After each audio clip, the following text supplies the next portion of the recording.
təhsil işçisi olaraq ən çox çətinlik çəkdiyimiz məsələlərdən biri budur ki, yəni dəfələrlə gedirik, görürük başqa məktəblərdə. Baxırsan, şəhərin, rayonun ən böyük məktəbidir.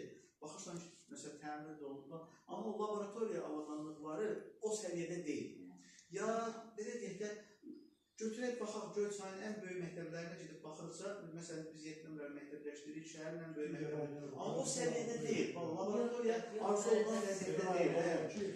Bəli, amma indi bu interaktiv laboratoriyalardan, belə deyək, simulyasiyalardan istifadə, bunun bir neçə üstün cəhəti var ümumiyyətlə. Üstün cəhətlərindən bir ondan ibarətdir ki, düzdür, real təcrübənin heç nə əvəzini verə bilməz, bu bir mənalıdır.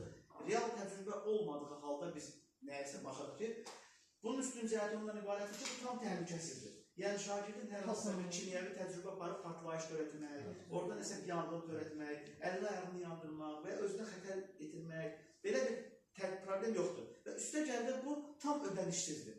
Yəni, biz bu laboratoriyalardakı simulyativ platformalarda olan laboratoriyalardan, belə deyək də, ucqar bir dağ kəndində istifadə edə bilərik. Hər hansısa bir şəhər məktəbində istifadə edə bilərik.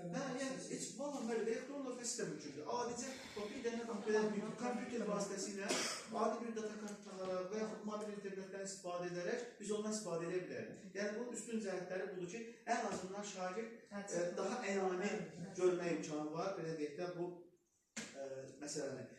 Beləliklə, biz qeyd edədiyimiz kimi, bir neçə mərhələdən ibarət olacaqda bu layihənin gedişatında Sevda müəllimə də sözün üzərindən veririk və bu 5 fənni əhatə edən 200 səhifəlik bir material tərcümə olunandan sonra təqdimatlar keçiriləcək və məktəbdə, yəni gimnaziyada bu görülən işlə bağlı onun təqdimat olacaq. Bəlkə hansı ki, nə işlər görülür, nələr tərcümə olunur, nələr əlavə olunur, bəli. Yəni, bunun haqqında bu da layihənin gedişində həyata keçiriləcək məsələlərdən biridir.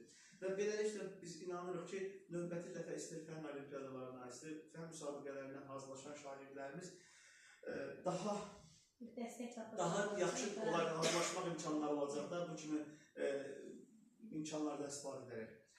Bu gün biz çox sevinirəm, çox şadam ki, bizim dəyərli yoldaşlar bizim dəvətimizi qəbul edib gəlirlər. O cümlədən də bizim dəvətimizi qəbul edib gələn yoldaşların arasında Göyçay şəhər 2 nömrəli tam orta məktəbinin direktoru, bizim çox dəyərli həmkarımız, dostumuz, bir neçə tərəfdən bizi eyni iş yoldaşı Xəmdəoğlu sayılır. Saycan müəllimə, eyni zamanda məktəbin direktoru Rəşad müəllimə gəlib, siz də zəhmət olmasa sizin sözlərinizi dinləyək.